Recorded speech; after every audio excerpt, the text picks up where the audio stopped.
So my dear friends and professionalists, I am Uday Singh, advocate speaking. So ನೀವೆಲ್ಲರೂ ಸಹ ನನ್ನ ಚಾನಲನ್ನು ನೋಡ್ತಾ ಇದ್ದೀರಿ ಅಂತ ನಾನು ಅಂದ್ಕೊಂಡಿದ್ದೀನಿ. ದಯವಿಟ್ಟು ಶೇರ್ ಮಾಡಿ, ಲೈಕ್ ಮಾಡಿ, ಕಮೆಂಟ್ ಮಾಡಿ ಮತ್ತು ನನ್ನ ಚಾನಲ್ಗೆ ಯಾರ್ಯಾರು ಸಬ್ಸ್ಕ್ರೈಬ್ ಆಗಿಲ್ಲ ಇಲ್ಲಿಯವರೆಗೆ ದಯವಿಟ್ಟು ಎಲ್ಲರೂ ಸಬ್ಸ್ಕ್ರೈಬ್ ಆಗಿ ಅಂತ ಹೇಳ್ತಾ, ಸೊ ಇವತ್ತಿನ ಒಂದು ವಿಡಿಯೋದೊಳಗಡೆ ನಾನು ಇನ್ನೊಂದು ವಿಷಯವನ್ನು ತೆಗೆದುಕೊಂಡು ನಾನು ನಿಮ್ಮ ಮುಂದೆ ಬಂದಿದ್ದೀನಿ. ಇವತ್ತು ನಾನು ಆಯ್ಕೆ ಮಾಡ್ಕೊಂಡಿರ್ತಕ್ಕಂಥ ವಿಷಯ ಅಂತಂದರೆ limitation act 1963, that be section 13 to 24.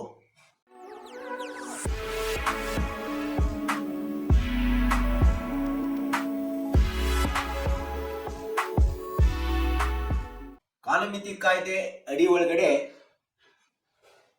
Section 34 ನಿಂದ 24 1963 ಏನ್ ಹೇಳ್ತವೆ ಎಂಬುದ್ರ ಬಗ್ಗೆ ನಾನು ಈ ವಿಡಿಯೋ ಮೂಲಕ ಹೇಳಿಕೆ ಇಷ್ಟಪಡ್ತಾ ಇದ್ದೀನಿ.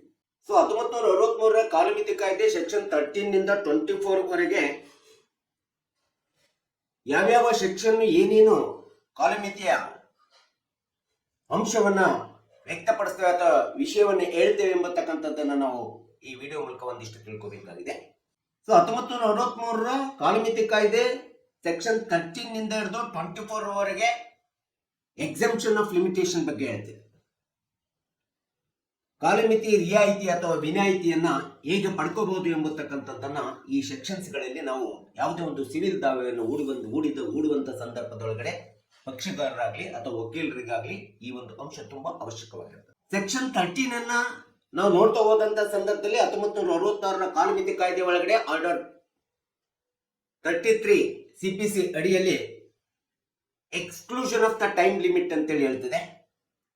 ಅದು ಯಾರಿಗೆ ಅಂದ್ರೆ ಇಂಡಿಜೆಂಟ್ ಪರ್ಸನ್ ಅಂತ ಹೇಳ್ತಾರೆ.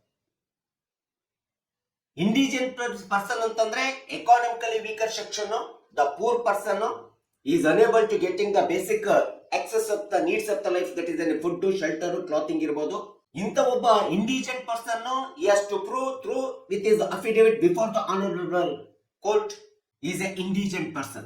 ಅವನು ಆರ್ಥಿಕವಾಗಿ ತುಂಬಾ ಬಡವನಾಗಿದ್ದಾನೆ, ಆರ್ಥಿಕವಾಗಿ ಅವನಿಗೆ ಸಂಕಷ್ಟ ಇದೆ, ಅವನು ತನ್ನದೇ ಆದಂತಹ ಮೂಲಭೂತ ಜೀವನದ ಅಂಶಗಳಾಗಿರ್ತಕ್ಕಂಥ ಆಹಾರ, ಬಟ್ಟೆ, ವಸತಿ, ಶಿಕ್ಷಣವೆಲ್ಲವೂ ಸಹ ಪಡ್ಕೊಳ್ಳಿಕ್ಕೆ ಆಗ್ತಾ ಇಲ್ಲ ಅಂತ ಒಬ್ಬ ವ್ಯಕ್ತಿ ದಾವೆಯನ್ನ ಹಾಕ್ಲಿಕ್ಕೆ ಬಂದಂತ ಸಂದರ್ಭದಲ್ಲಿ ಆ ವ್ಯಕ್ತಿ ಈ ಎಲ್ಲ ಕೆಳಗಿನ ದಾವೆಗಳನ್ನು ಹೂಡಿದಂತ ಸಂದರ್ಭದಲ್ಲಿ ಅವನಿಗೆ ಸೆಕ್ಷನ್ 13 ಪ್ರಕಾರ ಟೈಮ್ ಲಿಮಿಟೇಷನ್ ಇಂದ ಎಕ್ಸೆಂಪ್ಷನ್ ಕೊಡಲಾಗ್ತದೆ. ಉದಾಹರಣೆಗೆ ಅವನು ಟ್ರಾನ್ಸ್ಫರ್ ಪ್ರಾಪರ್ಟಿ ಆಕ್ಟ್ ಅಲ್ಲಿ ದಾವೆ ಬರಬಹುದು, ಒಂದು 1882 ಆಕ್ಟ್, ಕಾಂಟ್ರಾಕ್ಟ್ ಆಕ್ಟ್ 1872 ದಲ್ಲಿ ದಾವೆ ಹೂಡಿರತಕ್ಕಂಥದ್ದು ಇರಬಹುದು, ಅಥವಾ ಹಿಂದೂ ಸಕ್ಸೆಷನ್ ಆಕ್ಟ್ ಇರಬಹುದು 1956, ನೆಗೋಷಿಯಬಲ್ ಇನ್ಸ್ಟ್ರೂಮೆಂಟ್ ಆಕ್ಟ್ ಇರಬಹುದು, super specific performance of contract ಇರಬಹುದು, ಕಾಂಟ್ರಾಕ್ಟ್ ಆಕ್ಟ್ ನಲ್ಲಿ ಇರಬಹುದು.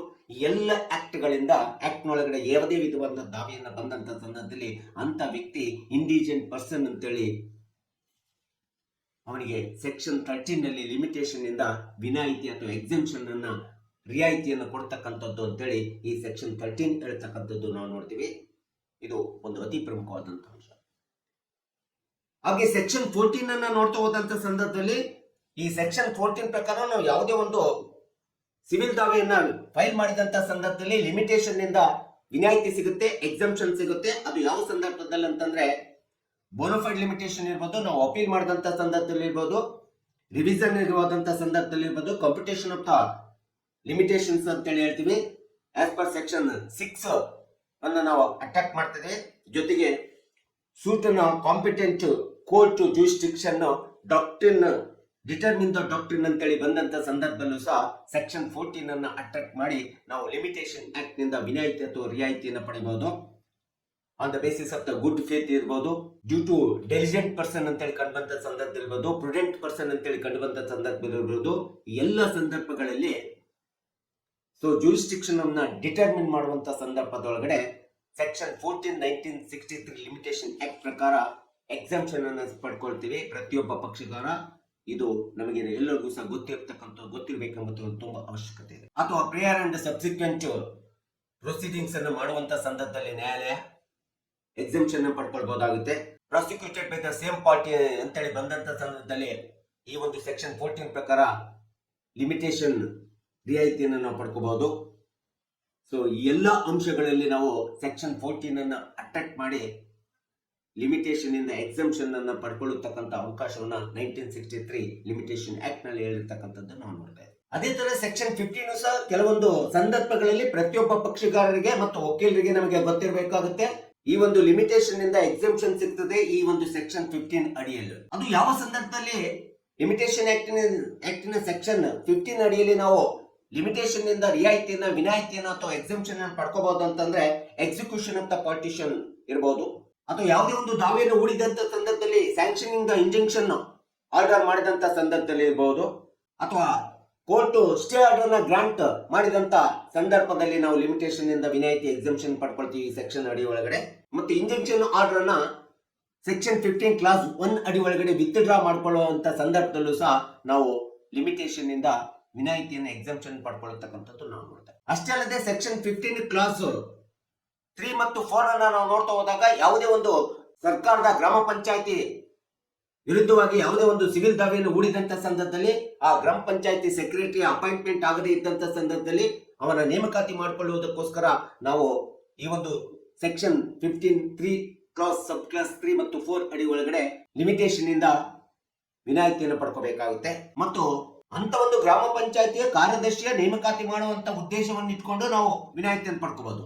ಮತ್ತು ಯಾವುದೇ ಒಂದು ಗ್ರಾಮ ಪಂಚಾಯತಿ ವಿರುದ್ಧ ಒಂದು ದಾವೆಯನ್ನು ಬಂದಂತ ಸಂದರ್ಭದಲ್ಲಿ ರಿಸೀವರ್ ಅನ್ನು ನೇಮಕಾತಿ ಮಾಡಬೇಕಾಗುತ್ತೆ. ಅಂತ ಒಂದು ರಿಸೀವರ್ ನೇಮಕಾತಿ ಮಾಡುವಂತ ಸಂದರ್ಭವನ್ನ ತಗೊಂಡ್ಬಿಟ್ಟು ನಾವು ರಿಯಾಯಿತಿಯನ್ನ, ವಿನಾಯಿತಿಯನ್ನು ಪಡ್ಕೋಬಹುದಾಗುತ್ತೆ ಈ ಸೆಕ್ಷನ್ 15 ಕ್ಲಾಸ್ 3 ಮತ್ತು 4 ಅಡಿ ಒಳಗಡೆ. ಅಷ್ಟೇ ಅಲ್ಲದೆ ರಿಸೀವರ್ ನ ಅನುಮತಿ ಅಥವಾ ಅವರ ಒಂದು ನೇಮಕ ಮಾಡ್ಕೋಬೇಕು ಎಂಬತಕ್ಕಂಥ ಹಿನ್ನೆಲೆ ಇದ್ದಂತ ಸಂದರ್ಭದಲ್ಲೂ ಸಹ ವಿನಾಯಿತಿಯನ್ನು ಪಡ್ಕೊಳ್ತಾ ಇದೆ. ಸೊ ಇಂಥ ಒಂದು ಸಂದರ್ಭ ಬಂದಾಗ ಗ್ರಾಮ ಪಂಚಾಯತಿಯ ಕಾರ್ಯದರ್ಶಿ ರಿಸೀವರ್ ಅನ್ನ ನೇಮಕ ಮಾಡುವಂತ ಸಂದರ್ಭಕ್ಕೆ ಎಷ್ಟು ಕಾಲಾವಧಿಯ ಕಾಲಮಿತಿ ವಿನಾಯಿತಿಯನ್ನು ನಾವು ಪಡ್ಕೋಬಹುದಂತಂದ್ರೆ ಈ ಒಂದು ಸೆಕ್ಷನ್ 15 ಕ್ಲಾಸ್ 3 and 4 ಅಡಿ ಒಳಗಡೆ 30 ರಿಂದ 90 ದಿನಗಳವರೆಗೆ ನಮಗೆ ಲಿಮಿಟೇಷನ್ ಎಕ್ಸಂಪ್ಷನ್ ಸಿಗುತ್ತಕ್ಕಂಥದ್ದು ಸ್ಪಷ್ಟವಾಗಿ ಈ ಸೆಕ್ಷನ್ ಹೇಳ್ತಕ್ಕಂಥದ್ದು ನಾವು ನೋಡ್ತೀವಿ. ಇನ್ನು ಸೆಕ್ಷನ್ 16 ಅಡಿ ಒಳಗಡೆ ಒಂದು ವೇಳೆ ಎ ಪ್ರಾಪರ್ಟಿ ಇರ್ತದೆ, ಎ ಪ್ರಾಪರ್ಟಿ ಏನಾಗುತ್ತೆ ಅಂದ್ರೆ ಎ ಡೈಡ್ ಆದಂತ ಸಂದರ್ಭದಲ್ಲಿ ಆ ಪ್ರಾಪರ್ಟಿ ಬಿ ಗೆ ಟ್ರಾನ್ಸ್ಫರ್ ಆಗುತ್ತೆ. ಆ ಬಿ ಗೆ ಟ್ರಾನ್ಸ್ಫರ್ ಆದಂತ ಸಂದರ್ಭದಲ್ಲಿ ಬಿ ಏನಾದ್ರೂ ತನ್ನ ಸೂಟ್ ಅನ್ನ ಫೈಲ್ ಮಾಡ್ಬೇಕಂತಂದ್ರೆ ಅಲ್ಲಿ ಮತ್ತೆ 3 ವರ್ಷಗಳವರೆಗೆ ಲಿಮಿಟೇಷನ್ ಆಕ್ಟ್ ಪ್ರಕಾರ ಎಕ್ಸಂಪ್ಷನ್ ಅಥವಾ ರಿಯಾಯಿತಿ ಅಥವಾ ವಿನಾಯಿತಿಯನ್ನು ಪಡ್ಕೊಳ್ಳಿಕ್ಕೆ ಸೆಕ್ಷನ್ 16 ಸ್ಪಷ್ಟವಾಗಿ ಹೇಳ್ತಕ್ಕಂಥದ್ದು ನಾವು ನೋಡ್ತಾ ಇದ್ದೀವಿ. ಸೊ ಇನ್ನೊಂದು ಕೆಲವೊಂದು ಸಂದರ್ಭದಲ್ಲಿ ವೈ ಪ್ರಾಪರ್ಟಿ ಟ್ರಾನ್ಸ್ಫರ್ ಆಗುತ್ತೆ. ಹೇಗೆ ಟ್ರಾನ್ಸ್ಫರ್ ಆದಂತ ಸಂದರ್ಭದಲ್ಲಿ ಹೇಗೆ ಒಂದು ಮೈನರ್ ಮಗು ಇರ್ತದೆ, ಆ ಮೈನರ್ ಇರುವಂತ ಉದ್ದೇಶವನ್ನು ಇಟ್ಕೊಂಡು ನಾವು ಲಿಮಿಟೇಷನ್ ಆಕ್ಟ್ ನಲ್ಲಿ ಎಕ್ಸಂಪ್ಷನ್ ಅನ್ನು ಪಡ್ಕೋಬಹುದು. ಅಥವಾ ಇವತ್ತು ಮೈನರ್ ಇರ್ಬೋದು, ನಾಳೆ ಮಗು ಮೇಜರ್ ಆದಂತ ಸಂದರ್ಭದಲ್ಲಿ ಲಿಮಿಟೇಷನ್ ಕಂಟಿನ್ಯೂ ಆಗೋದಿಲ್ಲ, ಅಲ್ಲಿ ಲಿಮಿಟೇಷನ್ ಬ್ರೇಕ್ ಆಗುತ್ತೆ. ಇದನ್ನು ಸಹ ನಾವು ಗಮನದಲ್ಲಿ ಇಟ್ಕೋಬೇಕಾಗುತ್ತೆ. ಇದು ಅತಿ ಪ್ರಮುಖವಾದಂತ ಅಂಶ. ಸೊ ಈ ರೀತಿ ಮೇಜರ್ ಮತ್ತು ಮೈನರ್ ಮಕ್ಕಳು ಆಗುವಂತ ಸಂದರ್ಭದಲ್ಲಿ ಲಿಮಿಟೇಷನ್ ವಿನಾಯಿತಿಯನ್ನು ಪಡ್ಕೊಂಡು ಮಗು ಮೇಜರ್ ಆದ ತಕ್ಷಣ ಆ ಲಿಮಿಟೇಷನ್ ವಿನಾಯಿತಿ ಎಕ್ಸಂಪ್ಷನ್ ಕಂಟಿನ್ಯೂಷನ್ ಆಗೋದಿಲ್ಲ, ಅದು ಮತ್ತೆ ಬ್ರೇಕ್ ಆಗಿ ನಂತರ ಮತ್ತೆ ಆ ಲಿಮಿಟೇಷನ್ ಅನ್ವಯ ಆಗುತ್ತಕತ್ತೆ ಎಂಬತಕ್ಕಂಥದ್ದನ್ನ ಈ ಸೆಕ್ಷನ್ 17 ನಲ್ಲಿ ನಾವು ನೋಡ್ತಾ ಇದ್ದೀವಿ. ಇನ್ನು ಸೆಕ್ಷನ್ 18 ಯಾವುದೇ ಒಂದು ಪ್ರನೋಟ್ ಅನ್ನು ಮಾಡುವಂತ ಸಂದರ್ಭದಲ್ಲಿ, ಪ್ರನೋಟ್ ಅನ್ನು ಮಾಡಿಕೊಡುವಂತ ಸಂದರ್ಭದಲ್ಲಿ, ಪ್ರಾಮಿಸರಿ ನೋಟ್ ಅನ್ನು ಬರೆದು ಕೊಡುವಂತ ಸಂದರ್ಭದಲ್ಲಿ ಅಕ್ನಾಲೇಜ್ಮೆಂಟ್ ಆಫ್ ದ ಪ್ರಾಮಿಸರಿ ನೋಟಿನ ರೆಸಿಪ್ಟ್ ಏನಿದೆಯಲ್ಲ, ಆ ರೆಸಿಪ್ಟ್ ತೆಗೆದುಕೊಂಡಂತ ದಿನದಿಂದ ನಮಗೆ ಲಿಮಿಟೇಷನ್ ಅನ್ವಯ ಆಗ್ತದೆ, ಕಾಲಮಿತಿ ಕಾಯ್ದೆ ಅನ್ವಯ ಆಗ್ತದೆ. ಅದು ಸಹಜವಾಗಿ ನಮಗೆ ಗೊತ್ತಿದೆ. ಪ್ರನೋಟ್ ಅನ್ನ, ಅಗ್ರಿಮೆಂಟ್ ಅನ್ನ ನಾವು ಯಾವುದೇ ಮಾಡಿಕೊಟ್ಟಂತ ಸಂದರ್ಭದಲ್ಲಿ ಮಾಡಿಕೊಟ್ಟಂತ ದಿನ ಮತ್ತು ಅಕ್ನಾಲಜ್ಮೆಂಟ್ ರೆಸಿಪ್ಟ್ ಅನ್ನು ಪಡೆದಂತ ದಿನದಿಂದ ಹಿಡಿದು 3 ವರ್ಷದವರೆಗೆ ಕಾಲಮಿತಿ ಕಾಯ್ದೆ ನಮಗೆ ಸಿಗ್ತಾ ಇದೆ. 3 ವರ್ಷ ಕಾಲ ನಮಗೆ ಎಕ್ಸಂಪ್ಷನ್ ರಿಯಾಯಿತಿ ಕೊಡ್ತಕ್ಕಂಥದ್ದು ನಾವು ನೋಡ್ತಾ ಇದ್ದೀವಿ. ಸೊ 3 ವರ್ಷ ಮುಗಿದ ನಂತರ ಮತ್ತೆ ಅದನ್ನ ನಾವೇನಾದ್ರೂ ರಿನ್ಯೂವಲ್ ಮಾಡಿದ್ವಿ ಅಂತಂದ್ರೆ ಸೆಕ್ಷನ್ 18 ಒಳಗಡೆ ಫ್ರೆಶ್ ಲಿಮಿಟೇಷನ್ ಪ್ರಾರಂಭ ಆಗ್ತದೆ. ಮತ್ತೆ 3 ವರ್ಷ ಕಾಲಾವಧಿಯನ್ನ ನಮಗೆ ಕೊಡ್ತಕ್ಕಂಥದ್ದು ಅಂತೇಳಿ ಸೆಕ್ಷನ್ 18 ನಲ್ಲಿ ನಾವು ಸ್ಪಷ್ಟವಾಗಿ ನೋಡ್ತಾ ಇದ್ದೀವಿ. ಇನ್ನು ಸೆಕ್ಷನ್ 19 ಅನ್ನ ನಾವು ನೋಡ್ತಾ ಹೋದಾಗ ಯಾವುದೇ ಒಬ್ಬ ವ್ಯಕ್ತಿಯಿಂದ ನಾವು ಸಾಲವನ್ನು ಪಡ್ಕೊಳ್ತೀವಿ, ಅಥವಾ ಅಗ್ರಿಮೆಂಟ್ ಮೂಲಕ ಇರ್ಬೋದು, ಅಥವಾ ಇನ್ಯಾವುದೇ ವಿಧದಲ್ಲಿ ಇರ್ತಕ್ಕಂಥ ಕೈಗಳ ಸಾಲದ ಮೂಲಕ ಪಡ್ಕೊಂಡಂತ ಸಂದರ್ಭದಲ್ಲಿ ಅವನೇನ್ ಮಾಡ್ತಾನೆ, ಫಸ್ಟ್ 50,000 ರೂಪಾಯಿನ ಕೊಡ್ತಾನೆ. 50,000 ರೂಪಾಯಿನ ಸಾಲ ಪಡ್ಕೊಳ್ತೀವಿ. ನಂತರ ಇನ್ನ ಅದನ್ನ ಅಗ್ರಿಮೆಂಟ್ ಅನ್ನ ಮಾಡ್ತಾರೆ. ಅಗ್ರಿಮೆಂಟ್ ಮಾಡಿ ನಂತರದಲ್ಲಿ ಇನ್ನ 50,000 ರೂಪಾಯಿ ಕೊಡ್ತಾನೆ. 1 ಲಕ್ಷ ರೂಪಾಯಿ ಸಾಲ ಕೊಟ್ಟಿರ್ತಾನೆ. ಆದ್ರೆ ಇಲ್ಲಿ ಕಾಲಮಿತಿ ಕಾಯ್ದೆ ಪ್ರಾರಂಭ ಆಗತಕ್ಕಂಥದ್ದು ಅವನು ಯಾವ ದಿನ ಅಗ್ರಿಮೆಂಟ್ ಅನ್ನ ಮಾಡಿರ್ತಾನೆ, ಆ ಅಗ್ರಿಮೆಂಟ್ ಮಾಡಿದಂತ ದಿನದಿಂದ ಪ್ರಾರಂಭ ಆಗ್ತದೆ. ಒಂದು ವೇಳೆ ನೀವು ಯಾರಿಗಾದ್ರೂ ಸಾಲ ತೆಗೆದುಕೊಂಡಂತ ಸಂದರ್ಭದಲ್ಲಿ ಮೊದಲು 1,00,000 ರೂಪಾಯಿ ಸಾಲ ಕೊಡ್ತಾರೆ. ನಂತರ ನೀವು ಕೇಳಿರ್ತಕ್ಕಂಥ 3,00,000 ಸಾಲ 1,00,000 ಮೊದಲು ಕೊಟ್ಟು ನಂತರದಲ್ಲಿ 2,00,000 ಸಾಲವನ್ನ ನಿಮ್ಮ ಬ್ಯಾಂಕ್ ಅಕೌಂಟ್ಗೆ ಡೆಪಾಸಿಟ್ ಮಾಡ್ತಾರೆ. ಹೀಗೆ ಸಾಲ ಕೊಟ್ಟುಬಿಟ್ಟು ನಂತರದಲ್ಲಿ ಆ ರಿಸಿಪ್ಟ್ ಆಫ್ ಅಕ್ನಾಲೆಜ್ಮೆಂಟ್ ಅನ್ನ ನಿಮಗೆ ಡೆಪಾಸಿಟೆಡ್ ಇಂದ ಯುವರ್ ಬ್ಯಾಂಕ್ ಅಕೌಂಟ್ ಅಂತೇಳಿ ಬಂದಂತ ಸಂದರ್ಭದೊಳಗಡೆ ನಿಮ್ಮ ಕಾಲಮಿತಿ ಕಾಯ್ದೆಯ ಒಂದು ಅವಧಿ ಪ್ರಾರಂಭ ಆಗತಕ್ಕಂಥದ್ದು ಯಾವತ್ತಿನ ದಿನ ಬ್ಯಾಂಕಿಗೆ ಡೆಪಾಸಿಟ್ ಮಾಡಿರ್ತಾರೆ ಆ ಡೆಪಾಸಿಟ್ ಮಾಡಿದಂತ ದಿನದಿಂದ ಪ್ರಾರಂಭ ಆಗ್ತದೆ ಹೊರತು ಇನ್ನ ಹಣ ಕೊಟ್ಟಂತ ದಿನದಿಂದ ಪ್ರಾರಂಭ ಆಗುವುದಿಲ್ಲ.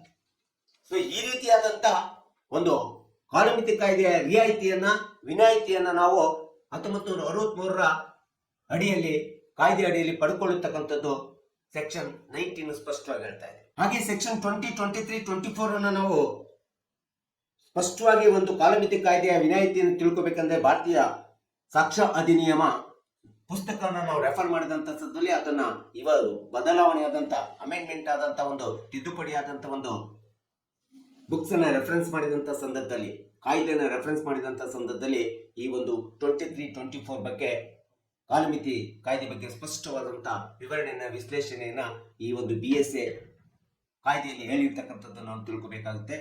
ಈ ರೀತಿಯಾದಂತ ಒಂದು ಸೆಕ್ಷನ್ 13 ಇಂದ ಹಿಡಿದು ಸೆಕ್ಷನ್ 23, 24 ವರೆಗೂ ಈ ಒಂದು ಲಿಮಿಟೇಷನ್ ಆಕ್ಟ್ 1963 ಅಡಿಯೊಳಗಡೆ